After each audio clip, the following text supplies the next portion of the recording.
Hare Krishna friends, I am back with all of you to continue our reading of Srimad Bhagavatam. We are reading the Srimad Bhagavatam, first canto, chapter 1, purport to text 1. So I continue from here.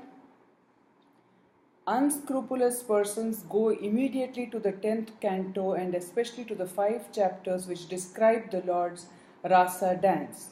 This portion of the Srimad Bhagavatam is the most confidential part for this great literature. Unless one is thoroughly accomplished in the transcendental knowledge of the Lord, one is sure to misunderstand the Lord's worshipable transcendental pastimes called Rasa Dance and his love affairs with the gopis. This subject matter is highly spiritual, and only the liberated persons who have gradually attained to the stage of a Paramahamsa can transcendentally relish this rasa dance. Srila Vyasadeva therefore gives the reader the chance to gradually develop spiritual realization before actually relishing the essence of the pastimes of the Lord. Therefore, he purposely invokes a Gayatri mantra, Dhimahi. This Gayatri mantra is meant for spiritually advanced people.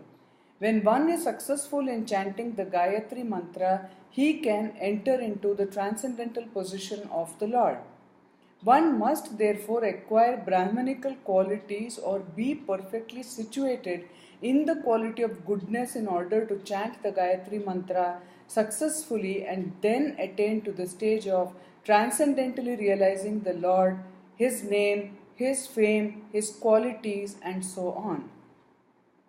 Srimad Bhagavatam is the narration of the Swarupa of the Lord manifested by His internal potency, and this potency is distinguished from the external potency which has manifested the cosmic world which is within our experience. Srila Vyasadeva makes a clear distinction between the two in this shloka. Sri Vyasadeva says herein that the manifested internal potency is real, whereas the external manifested energy in the form of material existence is only temporary and illusory, like the mirage in the desert. In the desert mirage there is no actual water. There is only the appearance of water. Real water is somewhere else. The manifested cosmic creation appears as reality, but reality of which this is but a shadow is in the spiritual world. Absolute truth is in the spiritual sky, not the material sky. In the material sky, everything is relative truth. That is to say, one truth depends on something else. This cosmic creation results from interaction of the three modes of nature, and the temporary manifestations are so created as to present an illusion of reality to the bewildered mind of the conditioned soul who appears in so many species of life, including the higher demigods like Brahma, Indra, Chandra, and so on. In actuality, there is no reality in the manifested world. There appears to be reality, however, because of the true reality which exists in the spiritual world, where the personality of Godhead eternally exists with his transcendental paraphernalia.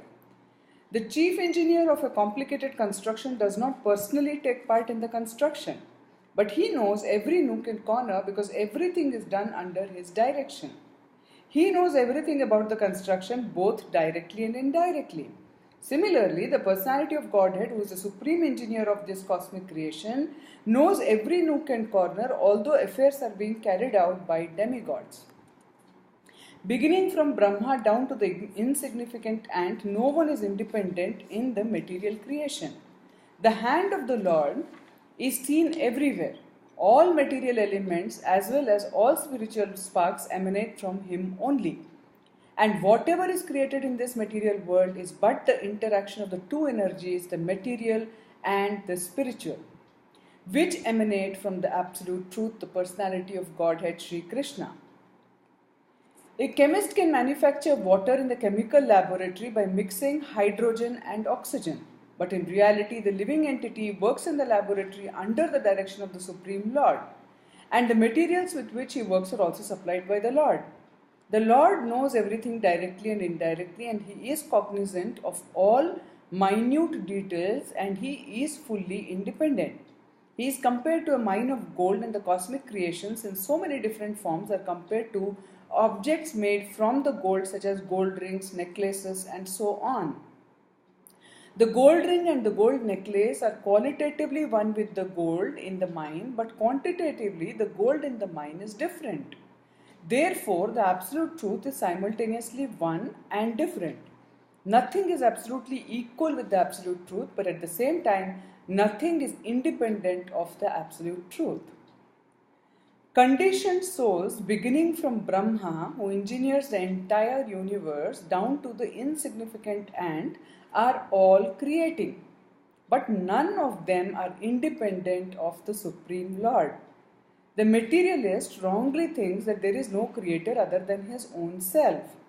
This is called Maya or illusion. Because of his poor fund of knowledge, the materialist cannot see beyond the purview of his imperfect senses, and thus he thinks that matter automatically takes its own shape without the aid of his superior intelligence. This is refuted in this sloka by Srila Vyasadeva. Since the complete whole or the absolute truth is the source of everything, nothing can be independent of the body of the absolute truth. Whatever happens to the body quickly becomes known to the embodied. Similarly, the creation is the body of the absolute whole. Therefore, the absolute knows everything directly and indirectly that happens in the creation. In the Shruti mantra, it is also stated that the absolute whole or Brahman is the ultimate source of everything. Everything emanates from him and everything is maintained by him. And at the end, everything enters into him. This is the law of nature. In the Smriti mantra, the same is confirmed. It is said that the source from which everything emanates at the beginning of Brahma's millennium and the reservoir to which everything ultimately enters is the absolute truth or Brahman. Material scientists take it for granted that the ultimate source of the planetary system is the sun, but they are unable to explain the source of the sun. Herein, the ultimate source is explained.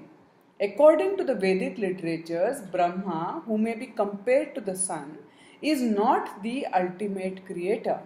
It is stated in this sloka that Brahma was taught Vedic knowledge by the Personality of Godhead. One may argue that Brahma, being the original living being, could not be inspired because there was no other being living at that time. Herein it is stated that the Supreme Lord inspired the secondary creator Brahma in order that Brahma could carry out his creative functions. So the supreme intelligence behind all creations is the absolute Godhead Sri Krishna. In Bhagavad Gita, Lord Sri Krishna states that it is He only who superintends the creative energy, Prakriti, which constitutes the totality of matter. Therefore, Sri Vyasadeva does not worship Brahma but the Supreme Lord who guides Brahma in the creative activities. In this shloka, the particular words Abhigya and Swarat are significant. These two words distinguish the Supreme Lord from all the other living entities. No other living entity is either Abhigya or Swarat. That is, no one is either fully cognizant or fully independent. Even Brahma has to meditate upon the Supreme Lord in order to create. Then what to speak of great scientists like Einstein? The brains of such a scientist are certainly not the products of any human being. Scientists cannot manufacture such a brain, and what to speak of foolish atheists who defy the authority of the Lord? Even Mayavadi impersonalists who flatter themselves that they can become one with the Lord are neither Abhigya or Swarat. Such impersonalists undergo severe austerities to acquire knowledge to become one with the Lord. But ultimately they become dependent on such rich disciple who supplies them with money to build monasteries and temples. Atheists like Ravana or Hiranyakashipu had to undergo severe penances before they could flout the authority of the Lord. But ultimately they were rendered helpless and could not save themselves when the Lord appeared before them as cruel death. There is also the case with the modern scientists who also dare to flout the authority of the Lord. Such atheists will be dealt with similarly, for history repeats itself. Whenever men neglect the authority of the Lord, nature and her laws are there to penalize them.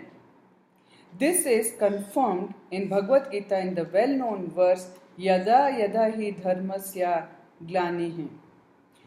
Whenever there is a decline of dharma and a rise of adharma, O Arjuna, then I incarnate myself. That the Supreme Lord is all perfect is confirmed in all Shruti mantras. It is said in the Shruti mantras that the all perfect Lord threw a glance over matter and thus created all living beings.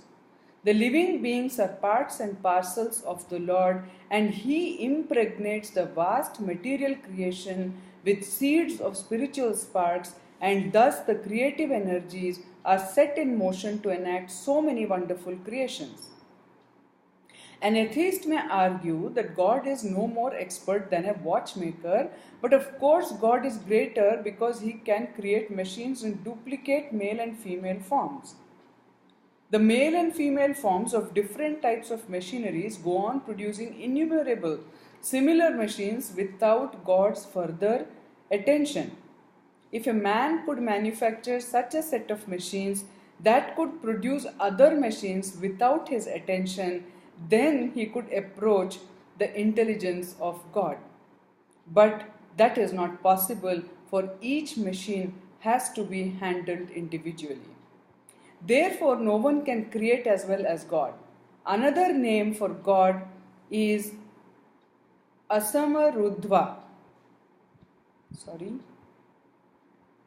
Asamaurdhva, which means that no one is equal to or greater than Him. Param Satyam, or the Supreme Truth, is He who has no equal or superior. This is confirmed in the Shruti mantras. It is said that before the creation of the material universe, there existed the Lord only, who is master of everyone. That Lord instructed Brahma in Vedic knowledge. That Lord has to be obeyed in all respects. Anyone who wants to get rid of the material entanglement must surrender unto Him. This is also confirmed in Bhagavad Gita. Unless one surrenders unto the lotus feet of the Supreme Lord, it is certain that he will be bewildered. When an intelligent man surrenders unto the lotus feet of Krishna and knows completely that Krishna is the cause of all causes, as confirmed in Bhagavad Gita, then only can such an intelligent man become a Mahatma or great soul. But such a great soul is rarely seen. Only the Mahatmas can understand that the Supreme Lord is the primal cause of all creations. He is Parama, or ultimate truth, because all other truths are relative to Him. He is omniscient. For Him there is no illusion. Some Mayavadi scholars argue that Srimad Bhagavatam was not compiled by Sri Vyasadeva, and some of them suggest that this book is a modern creation written by someone called Vopadeva. In order to refute such meaningless arguments, Sri Sridhar Swami points out that there is reference to the Bhagavatam in many of the oldest Puranas. This first sloka of the Bhagavatam begins with the Gayatri mantra. There is reference to this in the Matsya Purana, which is the oldest Purana.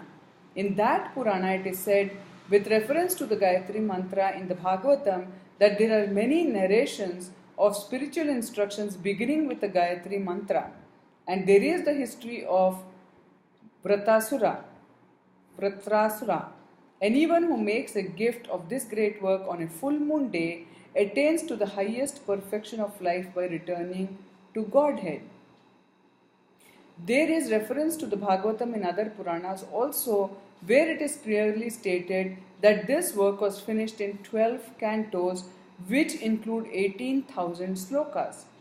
In the Padma Purana also there is reference to the Bhagavatam in a conversation between Gautama and Maharaja Ambarisha. The king was advised therein to read regularly Srimad Bhagavatam if he desired liberation from material bondage. Under the circumstances, there is no doubt about the authority of the Bhagavatam. Within the past 500 years, many erudite scholars and acharyas like Jiva Goswami, Sanatana Goswami, Vishwanatha Chakravarti, Vallabhacharya and many other distinguished scholars, even after the time of Lord Chaitanya, made elaborate commentaries on the Bhagavatam. And the serious student would do well to attempt to go through them to better relish the transcendental messages. So friends, with this we will end the reading for today and I'll see all of you tomorrow. Till then, stay safe, have a happy and productive and efficient and conscious day. Bye bye.